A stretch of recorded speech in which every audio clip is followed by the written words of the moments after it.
This is intimate. I was told that the biggest problem, Tyler, you're going to have this afternoon is getting Tony Robbins to come out of his shell. Okay, so don't be shy here today. It's all going to be good. We were talking backstage, and you teed up a question that I think is part of every business owner's journey, and that is the art and science of overcoming the obstacles that you face. Yes. They are inevitable. Yes. They are existential sometimes. Yes. They are fear-inducing most of the time. What do you do when you hit one of the obstacles? Well, I think it's really important. First of all, it's great to be with you all here. I know you've had a full day, and I hope to add some real value to you in this brief time. I think it's really critical that you understand that everybody wants to grow their business, and we all go through different phases, right? Just like human beings go through phases. You know, you give birth to your business, and you're an infant, and an infant is a run for survival, and cash flow problems are a natural process in most cases, and you're running. Hopefully you get to a teenager where now cash flow is not a problem, you're growing like crazy, and then you have a new problem. You don't have systems in place. And maybe you get to young adult where you have to decide what you're not going to do. Eventually, hopefully you get to prime where you're growing your business revenues and you're growing your profits and you got a professional organization and you're not doing it. Because as long as you're doing it, really you don't have a business. What you have is you're self-employed. There's nothing wrong with being self-employed. But whenever you meet someone who's in business is stressed, they're always a business operator. And my focus is to become a business owner. How do you do that? You realize that the chokehold in the growth of your business is always the leader. And it's your skills and it's your psychology. And I found it's 80% psychology and 20% skills. You got to have the marketing skills. You got to be able to lead. You got to be able to recruit. You got to do all those things. But really, most importantly, you got to get it through what I call the threshold of control. And this, to me, is the secret to really succeeding in business. And it's pretty simplistic. How many of you snowboard or ski? Anybody out there snowboard or ski? To give you a sense? So most people are terminally intermediate when they get into that sport, right? You know, they really never get that good. They're not really a belonger. They're kind of in the middle, and they never get much better. And I think the reason is they never push themselves beyond what they can handle, right? You're used to greens or blues, and you find yourself on a double black, and what happens? Everything inside you freaks out because you're past what I call the threshold of control, your comfort zone.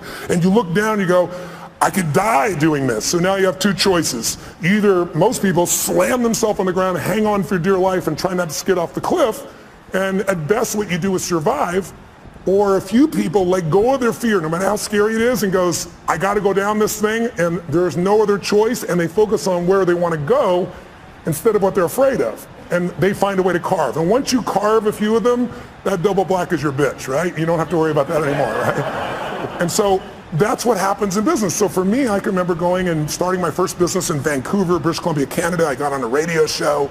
And this person, it was a shock jock radio show, and I didn't know it. And they started attacking me and saying I'm a liar and a charlatan. You can't do these things. And this therapist called me up and said, you know what? I've dealt with people forever. You can't wipe out a phobia in less than an hour. It can take 7 years. I have a patient right now I've worked with for 7 years, and I've been able to solve this. And I said, great. Bring that patient tonight. I'm doing a free guest event at the Holiday Inn, and I'll take care of that. It should take me 10 or 15 minutes. Right?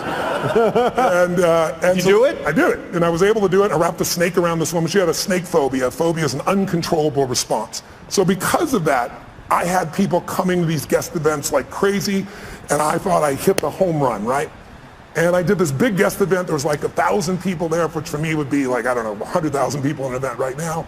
And after I was done, a bunch of people signed up for my seminar because I did a free value-add event, and then I would invite them to come spend 3 days with me. And this man walks up to me, and he's from immigration. He goes, a great seminar. He goes, I'd like to see your work permit. And I said, what's a work permit? Right? You know, when you're in beginning business, you don't know these things, right? He goes, well, to work in this country, you need a work permit. And he said, I'll tell you what, I got to see you tomorrow at 5:30. I goes, well, my seminar starts at 7. He goes, you'll be fine, just you got to be there at 5:30. He said, I'm not asking, it's a requirement. So I show up at 5:30, I wait for half an hour, now I'm starting to stress. And finally I sit down with a guy and he says, you're taking away Canadian jobs. I said, how many Canadian firewalkers are there? Come on, that's what I was doing those days.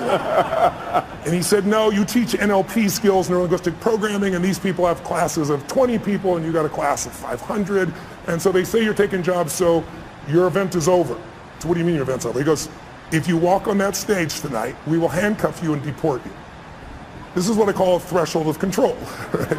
He says, you're going to have to give the money back. I said, I can't give the money back. I spent all the money to put on the seminar. I wasn't a good businessman. I just wanted to help everybody, right? So I spent all the money to do it. And he goes, you have no money? Well, you're going to have to deal with that. So I walked out of the building. I have 40 minutes. People are going to arrive. I can't go on stage. What do you do? I told my 3 staff members, 2 of which were volunteers, what happened. They're like, and I said, here's what we're doing. I'm doing this seminar. And he said, you're going to go to jail. I said, I'm not going to jail. I said, how close is the border? True story. And they said, well, there's a place called Bellingham, Washington. It's about 1 hour and 40 minutes. I said, rent me 6 buses, and I'll meet the people out front before they go in the hotel, so it's not a problem. I met everybody up front. They said, this is a traveling seminar. It's a surprise, right? We're going to Bellingham. We're going to America. And it was a 3-day seminar. We had to go and come back each day and night for 3 days in a row. I got all but 4 people to agree to do it. And then I got to Bellingham, Washington at the Holiday Inn there, and there was like a bar mitzvah or a wedding or some stuff next door, and it was so loud you couldn't hear anybody.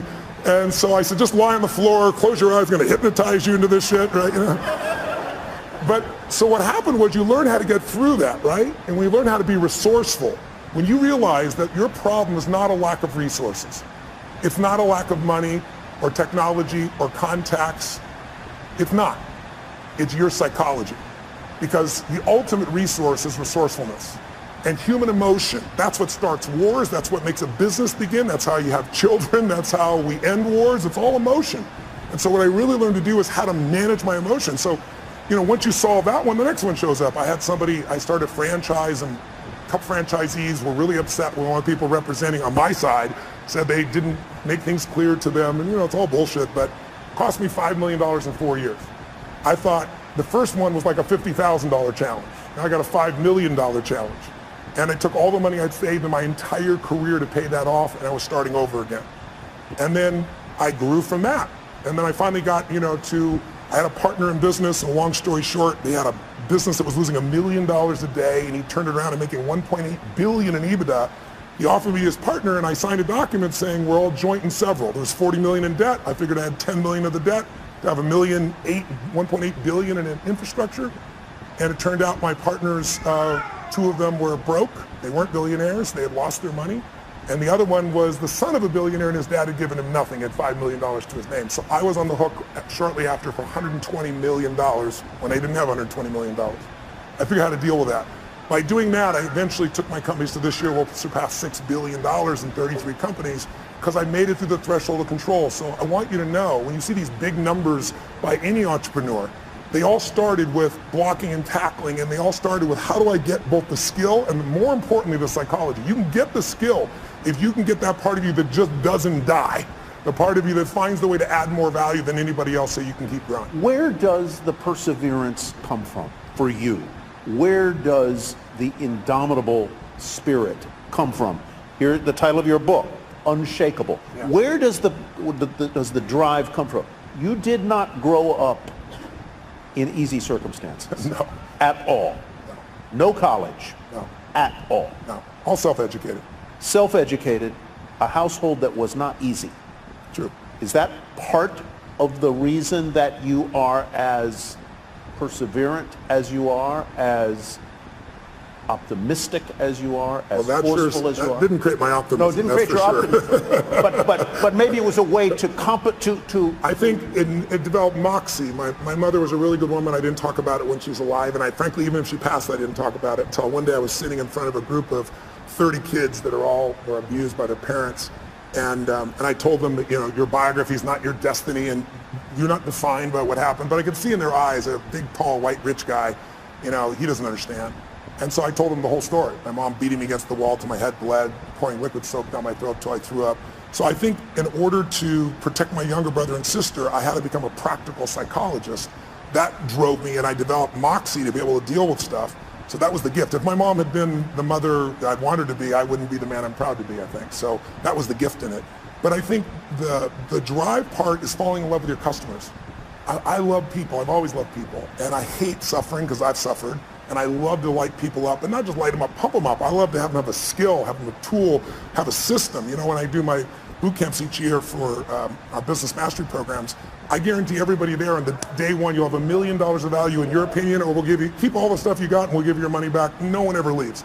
because I know how to add that value in the business for those people. So I think the drive is the biggest mistake I think businesses make is many businesses are started by people that you built a product you love. And that may still be true for you. Like you built this great jewelry, or you built this great software, or whatever skill set you have. But the problem is the world changes so fast now. I mean, I'm old enough. Who remembers the Sony Walkman? Anybody ancient enough to remember that shit? That product lasted 20 years. Now a product like that won't even last a year, right? The competition is too high. So today, if you and I are going to really succeed, you got to fall in love with your ideal customer. Because look, I'm sure you know that right now the economy we have is looking pretty good, but it's going to correct because we've done nothing since 2008 except print more money. And we didn't even print money. We put ones and zeros in computers. So there's going to be some corrections, and when those happens, it's going to shake people up. You need to fall in love with a client who's going to do well with you even when the economy goes to hell. Think about it. Starbucks, I was sitting across from Howard Schultz and had a great conversation and said, what is he most proud of? And he said, he used to say starting Starbucks. Then he said, now it's surviving 2008. If they closed, I think it was 1,300 stores, if I remember correctly, for $2 coffee. So you need to get your ass ready for winter because it's coming. And if you have got challenges now, but if you do well in winter, you'll dominate for the rest of the time. And the way you do well in winter is you fall in love with your ideal clients, and then you come up with the irresistible offer for them. Steve Jobs created 99-cent songs, but he didn't create that shit. We all know that. Where'd it come from? Who's old enough to remember Columbia House, where you got like 10 albums for $1? Remember that? Or for a quarter and stuff. They built $1 billion company. Tom's Shoes, shitty product. I love him. Great what he does, but 2 for 1, being able to do something where I get it and I benefit somebody else, brilliant idea. Built the whole company on that. He didn't build it on the product. He built it on the mission, right? So you need an irresistible offer for the client who is ideal for you, and you want to fall in love with a client. Don't fall in love with your product or service because those need to change. And if you fall in love with your product or service, somebody's going to beat you. They're going to be anticipating. I always tell businesses, there's 2 businesses you have to run, manage right now. You have to run the business you're in, because if you don't run that, your cash flow, your challenges are going to bite you. But you also have to run the business you're becoming. And both businesses you have to making progress on. If you get all excited about the future and all the cool stuff that's coming, and you go work on that, and there's no cash flow now, you're dead in the water. If you just work on today, you're going to wake up and go, what the hell happened? My competition beat me. It's those 2 sides. And my 33 companies, I look at what the company is now and what it has to be constantly. So we're doing the grunt work, if you will, the important day-to-day work, while we're anticipating the future. When you were building your businesses, and you've gone through an evolution, as all business owners do. I mean, what you were doing 30 years ago isn't really what you're doing today. How and when did you know that you were doing in life what you were meant to do? Because I think that's part of the quest of the entrepreneur, is to achieve that. When did you know it? How did you know it? When did I know? I think I've known you. I think you know it at different stages, at different levels, at different times. It's like I can remember one that stands out from you. And you asked that pops in my head is President Clinton calling me. I was with Peter Guber, my partner in the esports business, and we both owned the LAFC new MLS franchise, soccer franchise, building a stadium here. I was at his home in Aspen, and he says, "The president's on the line for you." And it was President Clinton. And I picked the phone, and I talked to the president for a few minutes, and he told me what's going on. And I said, "Mr. President, I'm completely honored you want me to come visit with you, and I'd love to, but I want you to know I'm not a fan." I said, it was the time in which you said the economy's stupid, and then he turned around and did all these things that weren't related to the economy, and he looked like a very weak president at that point. And I remember Peter looking at me going, "You just told the President of the United States you're not a fan." He's calling you, telling you, and inviting you to come out to Camp David. But it was great. I said, I want to be sincere. I'd love to serve you, but I'm not a sycophant, right? Yeah.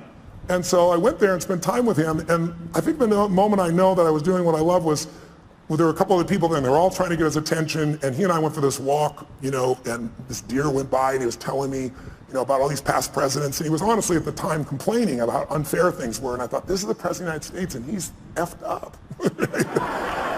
And I'm 31 years old, and I got to help this bastard, It's like and then that night he wanted me to stay, and it was New Year's, and I'd left Aspen with my family and Peter, and I promised my family I'd come back, and I said, "No, I promised my family, Mr. President." I said, "I'd be happy to work with you in the future," and I left.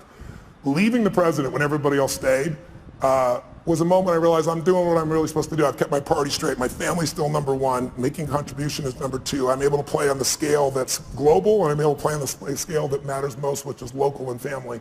I think that would be a moment that sticks out for me. I don't want to spend a lot of time on this, but since you brought up the subject of presidents, I have to ask you about the current president. Yes.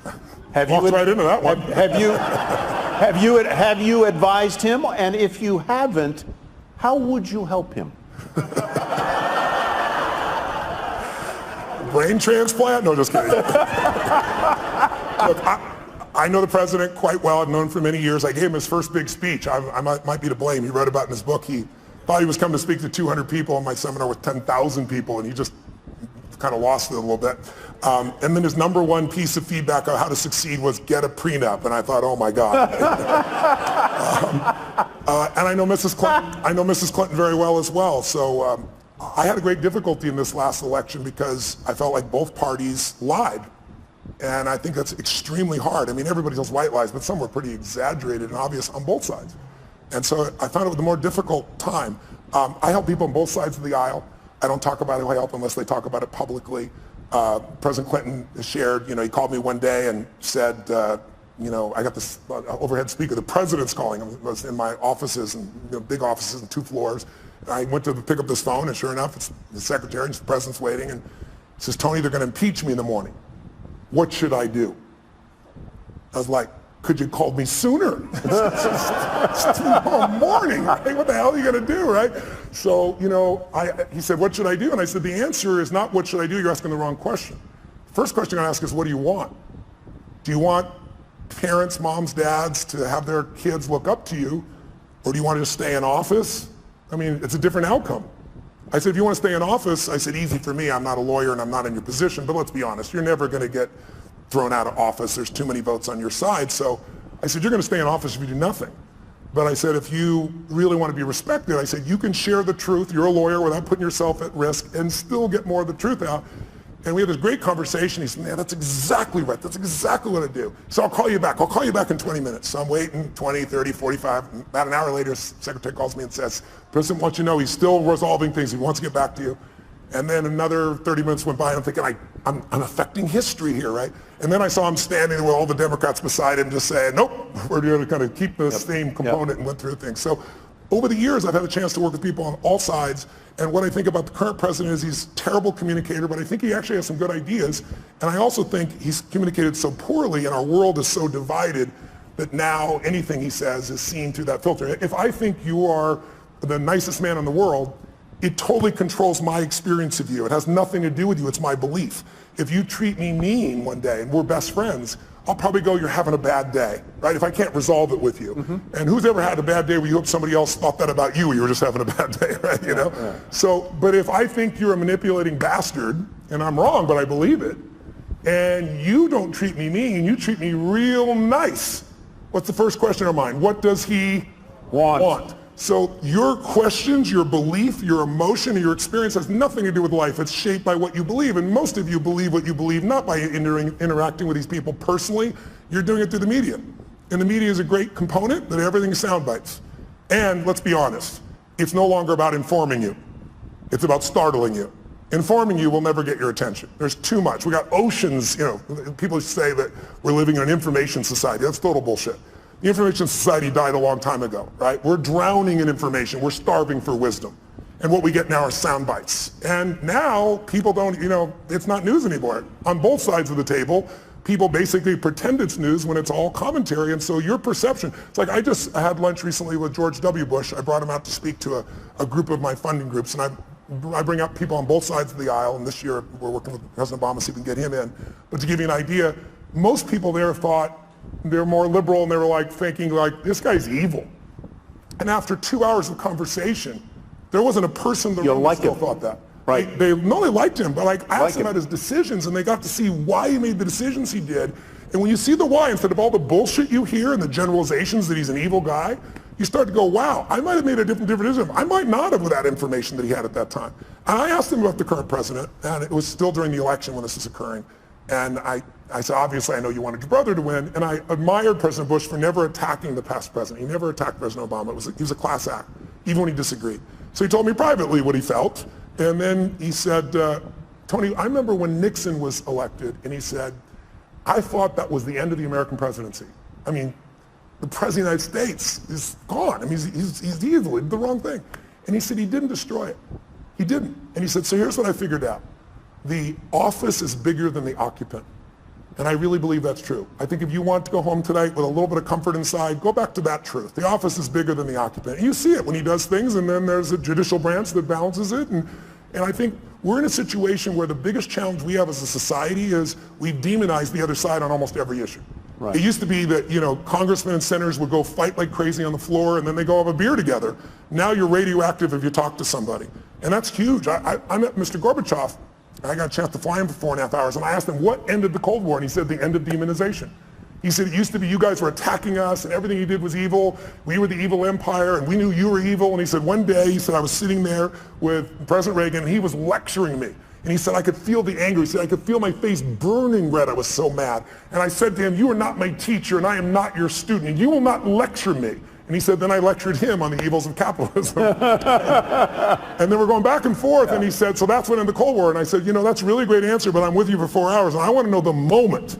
What's the moment? I'm a student of history. What changed the world? Because most of us forget. That's probably, take away terrorism. Terrorism is nothing compared to the level of nuclear assault that the USSR and the US had at that stage. Biggest change we've had. And he thought for a moment, and he shared this great moment with me. He said, he hit his leg, he's talking through an interpreter, but he recognizes, understands a lot of English. He's smacking his leg and giggling like a little kid. He goes, I will tell you the moment. He said, we were having this fight, back and forth, back and forth. I was lecturing him, he was lecturing me, and all of a sudden he just stood up like this, and he said, this is not working. And he turned and walked 3 steps away, and then he turned back and said, can we start fresh? My name is Ron. Are you Mikhail? And it had that same impact it did on you just now. He said, he was laughing uncontrollably. He goes, I knew I could do business with this man. You had to love the man. And then he said, Reagan also knew that Gorbachev loves children. And there's no children going to go to the USSR, right? Soviet Union. And Reagan brought a group of children over and let them be in the care of Gorbachev.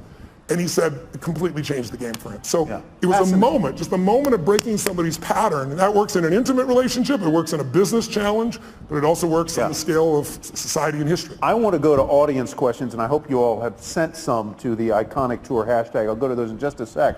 But from politics back to entrepreneurialism and entrepreneurship, you've built businesses, you've faced business challenges, you have talked to people like the people in this room, entrepreneurs.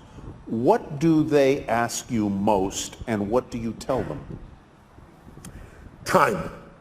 Time seems to be the largest issue. How many of you have time issues in running your business, having to have a life and your time? Guys, see your hands out there who feels like that's there? So you can see it's about 90% of this room, right? And some people are just too tired to raise their hand.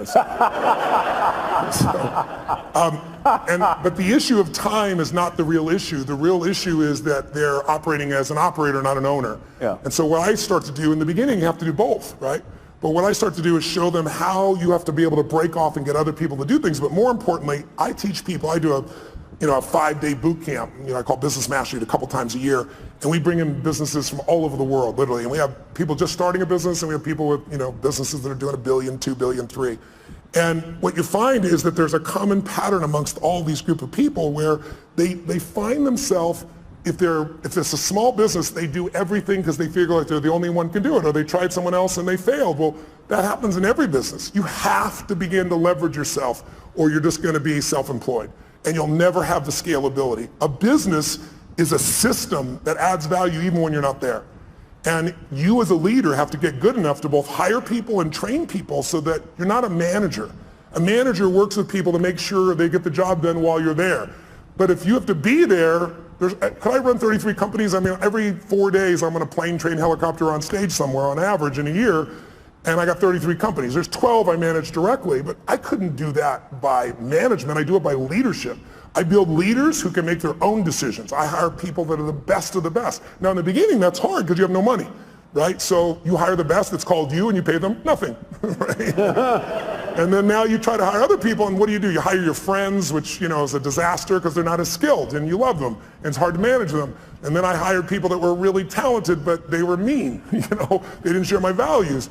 And so eventually you get to that place where you can find the right people. But I think The most important secret for the growth of any business, the question I guess on how to get over the time, and the answer is you got to take 2 hours, 90 minutes a week with your team of 1, 2, 3, 2,000, and you got to meet where you work on the business. And I teach people a format called 7-7, where there's 7 areas of a business that you cannot miss: marketing, sales, optimization, the financials, culture.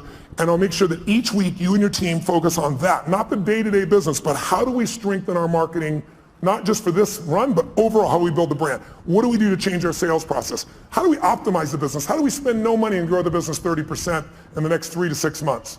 And when you take small markers in the business that are critical and you improve them 5, 10, 15%, but you do 12 of them, you'll grow your business 120, 130%, 140% because there's a compounding impact. You don't just get the improvement you've made. So I try to help businesses to make those changes so you have time to think and be strategic. Because if you're just running, how many of you are stressed? I'll be honest if you would. Today, being here and not being at your business, how many feel some stress in your business being away even for a day? Okay, write down, I'm a business operator, F that, right? I'm gonna become a business owner, you gotta be. Yeah. Let's go to a question from the audience. What would the 30-year-old version of yourself say to you today with conviction and be flat wrong about? Let's see. What would the 30-year-old Tony Robbins say to you today? Well, first of all, he's dead, so he's not going to say shit today. I buried him a long time ago because I'm 57. I would say the 30-year-old would say, this is what we're going to do this year, and it would be these huge numbers. And I developed a principle around the time I was 30, which is most of us overestimate what we're going to do in a year, and we underestimate what we're going to do in a decade. And a decade happens that fast. You'll blink your eyes and a decade will be here. That is a great point. I really, truly, everything I do is long term. I think it's the biggest challenge we have in corporate America is everybody's looking at the next quarter. Instead of the best business people, the Mark Benioffs, the Steve Wynn's, the Peter Guber's, the people that I hang with, they all are decade-long people. When I was 14, I said, this is how my life's going to. I decided. I said, in my 20s, I'm going to help. I want to have the skill to help anyone change their life. If I'm committed and they're committed, it's going to be done. I'll have the ability. So I got to build to that, which I did. And then I said, in my 30s, at 14, I said, I'll do that with groups of people instead of one-on-one. And then in my 40s, I'll do it with big groups. In my 50s, I'll do it with companies. In my 60s, I'll either do it in government as a servant there or in a religious context, because I'm a spiritual person, but I don't tell people what to believe religiously. But at that point, I've lived long enough, maybe I will. Would you ever run for office? Before I would have said yes. Now the answer is no. I've served on both sides of the aisle, and it's not really about the office. It's about fundraising right now so much of the time. And I would not do that unless I ran with my own money and maybe a small number of friends. But at this stage, I think it would disrupt my wife's life so much. Yeah. I'm a very public person and she's not, and I feel bad for her, so I don't think that would be the right direction. Let's go to Jeff Conlon's question. If mindset is the key or a key, how do you shift your mindset? I was going to ask a question that's related to that, and that is, you're now, well, you say you're top of the world, but you're a confident guy.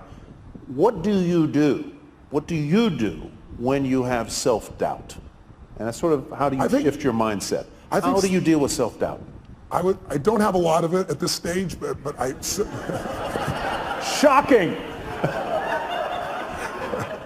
I'm being honest, right? I think self-doubt is, instead of self-doubt, I would say questioning. I think it's critical to question, but at certain stages. If you're questioning all the time, you have nothing but fear and doubt, right?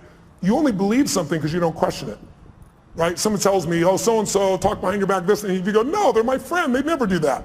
Your belief, you're certain they're not going to do it, so you don't even entertain it. But if 2 or 3 people tell you that, and they go, wow, could John really be doing this behind my back? And you start questioning it. Have you ever done that? You've been upset with somebody, you confront them, and then you find out it's all bullshit, they didn't do anything wrong, and you feel like an idiot? So for me, I think there's a time to question. And so I organize that. When I'm beginning something, I do that. And my investments is a perfect example. If you look at somebody, like Richard Branson, for example. Richard is this giant risk taker, right? But he's got one question. He questions within himself and everyone else. How are we going to protect the downside? It's his number one question. You never believe it. The guy risks his life. When it comes to investments in business, he doesn't risk anything. He told me when he was building Virgin, he's taking on British Airlines, and it's a giant outlay of capital. I mean, this could literally bankrupt him, and everybody said it would. So he said, okay, how to protect the downside? And he negotiated with Boeing for 1.5 years and convinced them that if he went out of business, if he was wrong and lost his business in the first 2 years, he could give back all the jets and have no liability whatsoever. So his whole focus is asymmetrical risk reward. How do I take the least risk with the most upside? If I was going to say anything to entrepreneurs in this room, the illusion that you've been taught is that great entrepreneurs take giant risks. It's total bullshit. There are some exceptions that have, and they've gotten lucky. But if you look at the ones that consistently succeed, they know the upside will take care of itself. They focus on how to protect the downside, and they take risk where they know I'm taking a limited risk for an unlimited upside. So if I'm wrong, I'm still okay. You know, I work with Paul Tudor Jones, one of the top 10 traders in the history of the world. And Paul, I've worked with him, I've coached him now for 24 years. He hasn't lost money in those 24 years on his own personal trading. And during that time, I've learned so much from him. And the biggest thing I learned from him was this asymmetrical risk reward, that when he risks $1, he wants to be certain he's going to make 5 where he doesn't risk the dollar. See, most people risk $1 to make 10% or 20%. You won't do that. If you do that, you're going to go broke. Because here's what happens. You risk $1 to try to make 5 and you're wrong. Risk another $1 and if you win, you still win big. You could be wrong 4 out of 5 times and still break even. That's how the best in the world do it. They don't do it by taking these gigantic risks where everything's on the line, and if it doesn't go perfectly, you're out of business. That's why most businesses go out. You want to think of asymmetrical risk reward. Tudor Jones, curiously, as an aside, was a classmate of mine at the University of Virginia. Wow, that's awesome. I met him there. He would never remember me, but a fascinating guy. Another aside, because you mentioned he's a hedge fund manager in Connecticut. You did a brilliant interview with Ray Dalio for, I believe it was Facebook, not long ago. Yeah. And his book is really terrific, called Principles. I recommend you all go get it. It's very, very good. It's one of the greatest business books I've ever read, because if you don't know who Ray is, most of you know Warren Buffett. That's because Warren Buffett is sweet in shares and is public nature. But Ray is actually the most successful investor of his type in the history of the world. He's returned more money to investors from a hedge fund perspective than anybody in history. When I met Ray 10 years ago, you had to have a $5 billion net worth for him to talk to you. You couldn't be a billionaire, that's too weak. And you had to give him $100 million to start. Now he won't take your money no matter who you are. When I went to go interview him the first time, the Prime Minister of China was talking to him on the phone. He was coaching China on what to do with their money. That's how brilliant he is. Yeah. Hedge fund people, if you're familiar with rich people give their money hedge funds, a big one might be, let's say, 20 billion. He's 160 billion. But go get his book. He flew down to Palm Beach to my home, and it's called Principles. He said, I want you to be the first person to interview me and do it on Facebook Live, so I did. But I love this man, and he will show you how he built from nothing. He literally started with nothing. He worked as a caddy. He started when he was 26 years old in a 2-bedroom apartment, and now he's got 1,800 employees and 160 billion. And he's one of the 100 richest men in the world and one of the top 10 that you'll meet. But his insights about how to run a business, how to run your life, we all need principles to guide our decision making. If you really think about it, success is the result of good judgment, right? If you make great decisions, you're going to succeed. But where does good judgment come from? You know, good judgment often comes from experience, and experience often comes from bad judgment, right? So what I found is the way to speed it up, the way to have less of that bad judgment is I got to think about that for a minute. That's good. That's true, though, right? Good, yeah. So I found the way to speed it up is not learn through my own experience, but learn by modeling others, compress decades into days. So if you can get in Ray's head, now Ray's been a very private man for the last decade and a half. But he's 68 years old, he's a good friend, and he's entering this stage where he now wants to go public for a short time, give everybody he knows, and then disappear because he feels an obligation to give back to the society and human beings that have helped him to succeed. Yeah, so go pick it up, it'll be fantastic. We had him at another event, and he talks about this idea of radical transparency and how he runs his business. It's a very different, I'm not sure it would work for every business, but it certainly worked for him. Let's go to Satori's question. With so many people wanting your help, what are the factors for you to select whom you privately train or mentor? You're a busy guy. You've got a time management thing. I'm sure a lot of people would like a piece of Tony Robbins' mind. Yes. How do you decide whom you're going to help? Well, first of all, I try to do things online. Like there's a zillion things on YouTube, so no one has to spend any money. Anybody who wants to be inspired can do that. The only thing I don't like about that is it's random. Mm-hmm. I'm a system guy. Like I know how to take you from here to there, so I have products that can do that for people. And then I have events, and the events have gotten bigger and bigger. Now we do 10, 14,000 people in a weekend, and so anybody can go. Who I coach are people that I know by touching them I can touch millions more. So when I worked with Mark Benioff at Salesforce, in the early days, Mark sat in the front row, came to 3 of my same seminars in a row, and was like, are you new? Are you a little slow? I was teasing him, And Mark's as big as I am. He stands up, and I'm looking at this guy eye to eye, and he goes, my name is Mark Benioff, and because of you, you finally pushed me over the edge. I'm going to start my own business. I'm leaving Oracle. I'm going to start this company called Salesforce.com.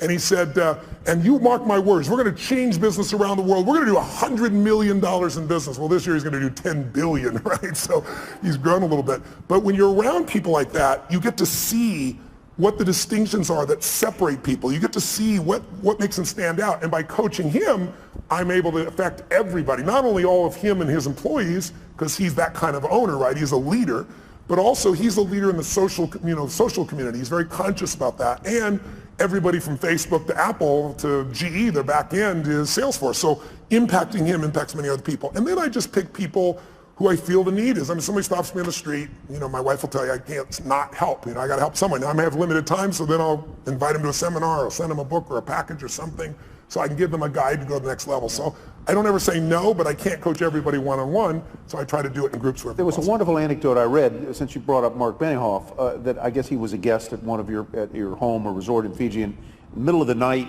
you get he and all of the other guests. This goes to the question of how do you overcome your fears. Tell that story about Benioff jumping into the river and what you didn't tell him about the river. Okay. Well, I have a home in Fiji. I've been going there since I was 23, 24 years old. It's one of my favorite places in the world. And the people there are extraordinary. You're carried as a child every day for 6 months by someone 24/7. So when we talk about raising them, being raised by a village, it's true there. And they sing in 4-part harmony when they're 4 years old. So when I went there, I was touched by it. And I went and explored this island, and I was with this chief. And they have this river that goes both ways, because it's this river where the ocean comes in, and it looks like out of Africa or something you'd see down in South America, and eventually goes in this scary looking area into a giant lake. But the tide is so fast, it would just take you. And then, 8 hours later, it reverses and goes back out. So I was with him this one day, and I said, are there any, fish in there? And the Ratu, which is the main chief, points out, goes, what about that? And we looked back, and it's a giant manta ray going under the bridge. So I said, F it, I'm doing this. And I just jumped in. And then the thing took me. And it took me for a wild-ass ride. For about 20 minutes, I ended up in this lake. And then, dumbass me, I didn't think about how the hell am I going to get back. It was so strong I couldn't swim against it. So I spent 8 hours on this little island there before I came back. So then I came back one time with a friend. It was nighttime. And I was like, they were talking about Devil Rock and Shark Alley and all this shit. And I was like, let's do it at night. But I had a boat waiting for us in the lake to bring us back. But we jumped in, and it was scary as hell, and all the phosphorescence going on. It looks like pixie dust. It's a wild experience. Flying fish scare the shit out of you. They come by. And so when Mark came, he flew over and come spend a week with me there. I took him and woke him up, and you have to do when the tide is. It was like 2 in the morning. I woke them all up and said, I got a surprise for you. Like, what? I said, just trust me. Dragged them all on, put wet gear on them, gave them life preservers, and then threw him off, and Mark was freaking out, and I grabbed his hand. I go, we'll go on 3. 1, and we went on 1. Because I can feel him, and he's as big as I am. If I try to jump, he might be hanging me out there just holding on. Right? So Mark talks about that story a lot, but overcoming fear. Because, whatever you're afraid of, it's never as much as you're afraid of, right? It's how many things you've been afraid of that never happen. Right? And then the things you are afraid of, if they do happen, you just deal with them. It's that old phrase, coward dies 1,000 deaths, a courageous man only once. I discipline myself, not perfectly, but for the most part, I don't worry about shit till it happens. I anticipate it, but I don't worry about it. If state is everything, I assume that means state of mind. How do you stay in a great state of mind 24/7? Should that even be your goal? I think it's worthwhile to have as a goal. I don't think it's realistic 24/7 whenever having any blurbs, because we all have a 2-million-year-old brain. Everybody in this room has that. I do too. And it's not designed to make you happy. It's designed to make you survive. So if I said to all of you right now, what does that brain look for? It looks for what can hurt you, and it exaggerates it. And since there's no saber-toothed tiger now, it says, what are people thinking of me? Will my business make it? Do I have enough money? And these are all easy things to solve, but our reactions in our gut, when we let the fear part of our mind take over, that basically if the survival software, if it runs you, you're in trouble. So a few years ago, I actually lecture on this now. I say, you need 2 skills to have the quality of life you want. If you want an extraordinary life on your terms, whatever your terms are, you need to master the skill of the science of achievement. You got to figure out, how do I take what I dream about and make it real? And it's a science. And you can model other people, and you can learn, you can speed up. I've spent my lifetime doing that. But the second skill, and the one that most people don't give enough value to culturally, is more important. And that is you need to alter, if you want an extraordinary life, how many people you know that have achieved it? How many have done this? Who's achieved a goal that was a big goal? You worked your ass off and you achieved it, and then your brain went, is this all there is? Who's had one of these moments? Yeah, almost everybody. And that's worse than failing, because we're all achievers in this room, right? So if you fail, what are you going to do? You get back up, you try another approach, you're going to eventually succeed. You know it in your gut if you're really driven. But if you succeed and you're miserable, now you're what I call technically screwed, right? I mean, because if you're not happy with what you got, I mean, failing, you get up and do something new, but succeeding, where do you go? So I really believe, you look at somebody like say, Robin Williams. I think the loss of him is one of the greatest losses we had. He's loved worldwide. I asked people all over the world last year, in China, I asked them in Japan and Sydney, Australia, throughout the US, how many of you loved, don't raise your hand if you liked him, how many of you loved Robin Williams? I'm curious. Keep your hands up, look around the room.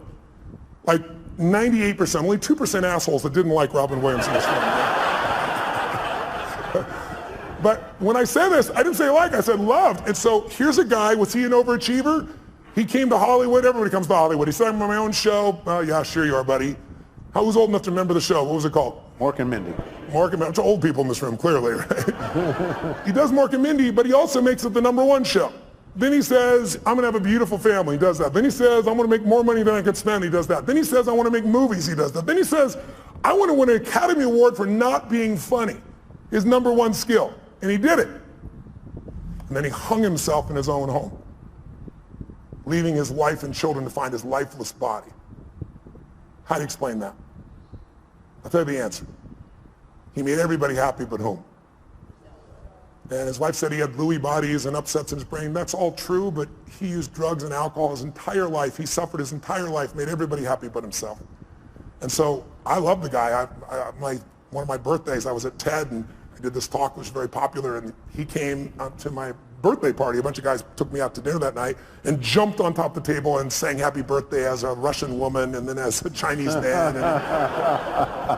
And you know, I've never lost a suicide, knock on wood, out of thousands. We've made films and follow-up, but I had no idea that's where he was. But I look at a man like that and I say, he's a warning as much as we all loved him, even more so because we loved him. I know none of you are going to kill yourself. I'm not worried about that. But a lot of people live a long time, but they don't really live. You know, because they let their stress and their frustration, you know, I always say achievers don't get fearful. We're all achievers, right? We don't get fearful, we just get stressed, right? Stress is the achiever word for fear. Because when I say to you, what are you stressed about? Well, I got to do this, I got to make this thing happen. What if you don't? Well, I got to. Well, what if it'll fall apart? What if it falls apart? Then it'll fail. What if it fails? Then I'm a failure. What if you're a failure? And now if I follow the trail of your stress, it'll take me to your deepest fear. And the only way to have your life work is to face that fear and push through it. What is courage? Courage does not mean you're not afraid. It means you're afraid and you do it anyway. You're scared shitless, but you do it anyway. And I think if you're going to succeed at the highest level, you've got to face those fears. Leads right to the next question. Based on your experience, what are the top 3 characteristics to have in order to be successful? For these type of people, what does success look like? What does it feel like? What are the characteristics that can get you there? What success looks like and feels like is different for everyone because we all define success in a different way. So I leave that to them. But what does it take to succeed? That I can tell you because I could be an idiot at this point. But when you've been with 50 million people, 4 million in live seminars for days and nights and days and nights, I know that whatever we do, it's the result of our patterns. It's not us. There are certain patterns that'll make you angry, they'll make you frustrated, they'll make you pissed off. And there's certain patterns of thinking and feeling and using your body that'll make you playful and fun and grateful and excited and passionate. And if you think it's you, because you've done a pattern so long, it's hard to change yourself, but it's easy to change a pattern. Where do the patterns come from?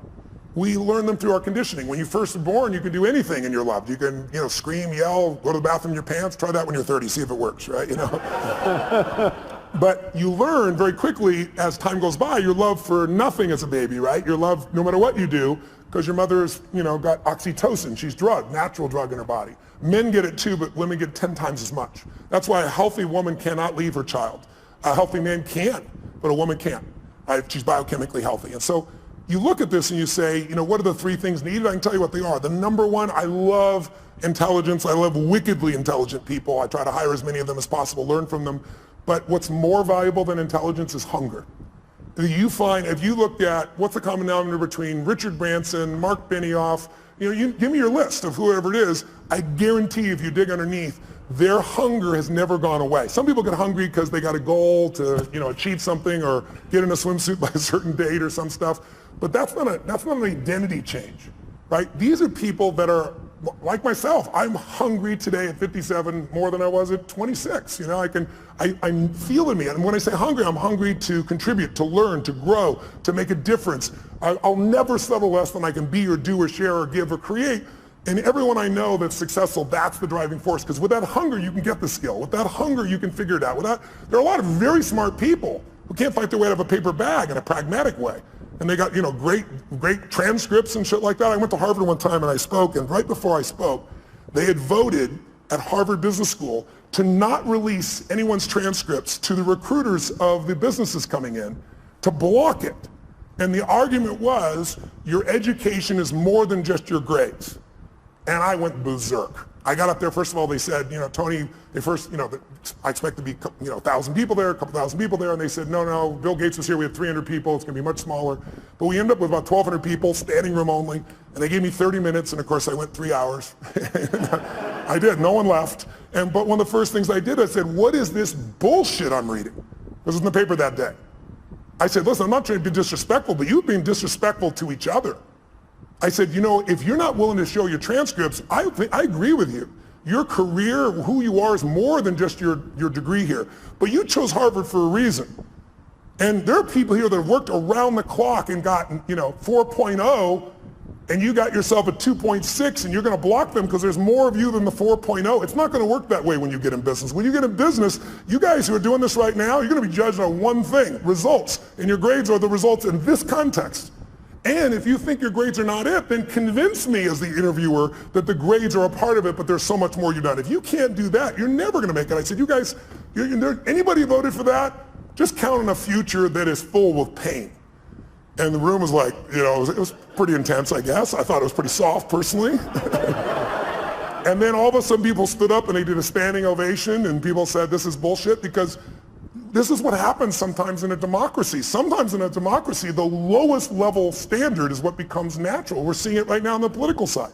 We're seeing people that are, in Berkeley, the home of free speech, people throwing things, burning things, destroying things, who are supposed to be liberals who should be open for open speech. And then you see conservatives that are just as dumb, saying things that are inflaming people. It's not one side or the other, it's us as a society. We gotta shift it. We gotta go from demonization to saying, let's say it's a fight over guns. Very emotional fight.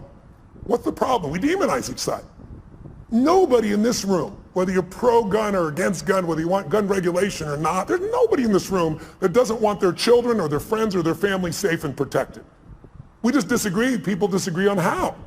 And if we can start with what we agree on, we can actually make progress. But today, there's no progress because we now also augment this with social media, and we augment it with the regular media. And think about it. The media is not here to inform you. They're here to startle you. We all know if we say something inflaming, you're going to talk about it, share it on social media, and they get a multiplied effect. It's all about advertising. So you have to really discern yourself today. You have to understand it's the Wild West, not only on the internet, but on television as well. And you have to decide, if you're an independent thinker, what is really right, and maybe be part of the solution instead of another person that attacks the right or the left, Donald Trump or whoever it is that you'd be attacking. There's lots of people that are easy to attack, but attacking doesn't change or improve anything, in my opinion. We gave you 45 minutes. Would anybody here mind if we went a little longer? Would you mind if we went a little longer? Sure. So let me... 5 or 6 more hours? Yeah, 5 or 6 more hours. We'll bring the bar inside is what we'll do. But I want to finish what I said just for 1 second. Yeah, please I want to answer this person's question, which was 3 things. Oh, 3. We got through 1, hunger. Yeah, okay, let's get to 2 and 3. Hunger is the number 1. I think the number 2 is having a mission larger than yourself. Because it's kind of like having a child, right? Having a child is a very exciting thing, and then you have a child and you go, what did I do? Sometimes, right? Same thing with a business, right? You've got to really be able to have something you're doing it for that's more than you, because in the early days of the business, it doesn't really make you any money and you work your tail off. So you need pride of ownership, you need joy, you need a mission. And I really believe until you find something that you care about more than yourself, you'll never discover what you're capable of. Because we'll all do more for others that we love or respect than we'll ever do for ourselves. That's part of the beauty of being a human. Most of us do more for our kids, for example, than other people. And then I think the third thing is, you got mission and hunger, is you really have to become obsessed with strategies. Because strategies can save you so much time. The wrong strategy, I'll give you a stupid metaphor. If you said your number one goal is to see a sunset, and then you start running east as fast as you can, I don't give a shit how positive you are. I don't care how hard you work. I don't care how long you've been putting into it. You got the wrong strategy. But the right strategy in business and in life can save you a decade. And someone else may have spent, again, a decade figuring it out through trial and error, and then they figured it out. You might be able to learn it in 6 weeks or 6 months or 6 days or 6 hours. So I think that would be my third element. So let me ask you a question that may be a little off point, but I hope helpful. A lot of people in this room and a lot of people in the world want to follow their passion, okay? But they've also got to put food on the table and pay the rent and pay the bills. How do you do both at the same time? How do you have your mission, have your passion, and do that when you know the world is a tough place, hard to make a living, hard to pay the bills, places expensive? How do you do that? How do you thread that needle? Well, it depends on who you're dealing with, right? If the person is entrepreneurial and they ask me this question, I always tell them, you've got to take care of your kids, you've got to pay the bills. And I said, but, tell me when you work. And they tell me, well, I work, 9 to 5 or 8 to 5 and I'm exhausted and everything else. I said, well, what are you doing with the other 8 hours? Because that's what I did. I worked as a janitor all night long, middle of the night, everything else. I could compress time there because it was based on results, not time. So if I could do a great job in shorter time, I had that time. But then, what I start doing between, 7 o'clock at night and 2 in the morning, which is pretty much the time I worked, that's when I was developing myself, getting the skills, learning, educating, starting the business. So I think people just have to realize it's a gut-wrenching process. Entrepreneurship is not for everybody. Most people fail in entrepreneurship. The vast majority fail. 96% at 10 years, but what happens after 10 years? All clear sailing after that? Anybody remember Lehman Brothers? They ran a century. They had gross revenues over a century of more than $1 trillion with a T dollars. That's what went through their bank accounts over that century, and they're gone.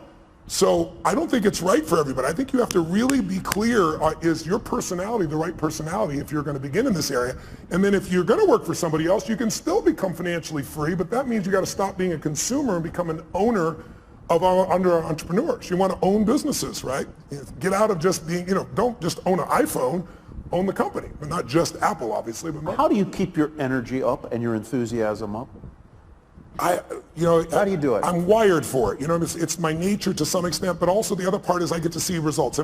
Who here has been touched by my work before? I'm curious. Anybody in this room? So look around the room, and how's it hard to be inspired when I'm in a room and a third or 40% or 50% have used my work? And so people come up to me every day, dozens of people a day if I'm traveling, and they tell me the most amazing stories. Outside my children and my wife, that's probably the greatest gift of my life. I never get tired of hearing it, and it just makes me want to deliver more, give more, have more impact. Yeah. You get the last word. Tell them what you want them to know. Well, if you're entrepreneurs out there, here's what I'd say to you. I'd say, don't be so damn hard on yourself. I know that sounds counter to being an achiever, but when you're beating yourself up, you're sucking out the energy you need to move forward.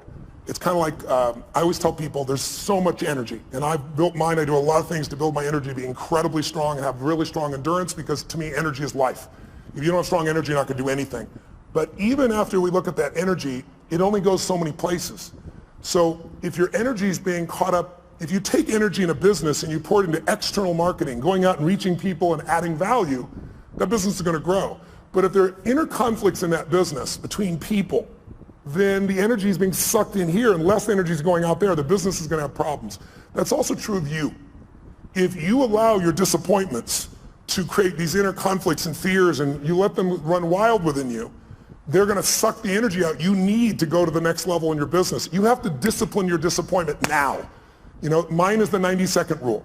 So watch this. Try something real fast. Look around this room. I'm going to give you a test. Look around this room and see everything that's brown. I'm going to test you in a moment. Look behind you, look around you, look at clothing, look at people, look anything that's brown. Brown, brown, brown, brown. Record it in your mind. Close your eyes. Now, with your eyes closed, tell me everything you saw just now that was red. If you see more brown than red, say I. Open your eyes, look for red now. Really look for red. Look for it anywhere you can find it. Look around you, look beside you, look at the front, the back. How many found more red this time? Raise your hand if you did. Say, I. Why'd you find more red this time? Because you told me to. Seek and ye shall find. But here's what's amazing. Seek and you shall find even if it's not there. I'll prove it to you. How many saw beige shit, called it brown just to feel successful? How many saw burgundy, called it red just so you can count more pieces? So if you think you're a jerk or someone else is a jerk, you're going to color it. You're going to change it. You're going to find the jerkiness in them. You're going to find the jerk in you. It's really important that you manage your mental and emotional state because you are the business. If you are the leader, your responsibility, your job, your opportunity, your privilege is to be able to truly lead. And you cannot lead if you're living in fear. You cannot lead in a place of constant uncertainty. We all have uncertainty at times. But if you watch an athlete go out to shoot a free throw or a kicker in the NFL to go kick the ball, how many have ever seen that person, they're about to kick it, they're about to shoot it, and you go, they're going to miss it, and you know they're going to miss it. Who's experienced this before? How did you know? You could see in their body that they're missing the core ingredient, absolute certainty. You can have the great skills in the world, but when you lose that certainty, the athlete goes down. That's usually when I get the call. I got to rewire them and get them back where they can execute at that level. So be kind to yourself, as corny as that sounds. Not to be kind to yourself, but so there's more energy available to solve the problems and to build the business and to meet your mission. Because the time you're beating yourself up, you're trying to prove to yourself you really care, but meanwhile what you're doing is sucking the energy out of your growth. I had somebody who embezzled some money when I was a tiny company. Like one of the companies was $3 million. And the guy embezzled $250,000, and I was $758,000 in debt and thought I was in profit. And in those days, everybody told me I'd have to go bankrupt. And I remember I was just like so angry. There's so much anger because my business was like my child. This guy tried to kill my child, you know? So I was chasing him into Mexico so I could beat the hell out of him and put him in prison. And then I realized in the middle of this stuff, I got to let go of this because while I'm busy being angry and pissed off, the business is going to go under. I'm chasing birds. What am I do when I catch the bird? I got to focus on how to add the value. And so take your energy, that's all you have in this life, and invest it in the things you love. In those you love, in the mission of your business, and in your clients. If you fall in love with what you do, who you do it with, and who you do it for, there'll be no limit to your impact. But you got to be willing to do it for decades because it's all bullshit. Maybe you'll hit the lucky thing and it'll happen in 12 months. But even if you don't, even if you did, you know, I got a friend who's one of my partners in the LAFC and so forth, you know, Chad, who started YouTube, for example, and $1.6 billion in what, 18 months, 24 months, that type of thing. It's not always the best thing because ultimately in life, whenever you meet people who have succeeded, almost always we talk about the toughest times and laugh and remember because in order to have a foreground, you need a background. And to appreciate the foreground, you need a background. So I found that the most difficult times have been the best times because they've made me appreciate what my life is like today. And I hope you'll just take care of yourselves. And I hope today, this whole day, all the speakers, and hopefully a little of our conversation has been helpful too. And I thank you for letting me address you. Thank you so much. Loved it.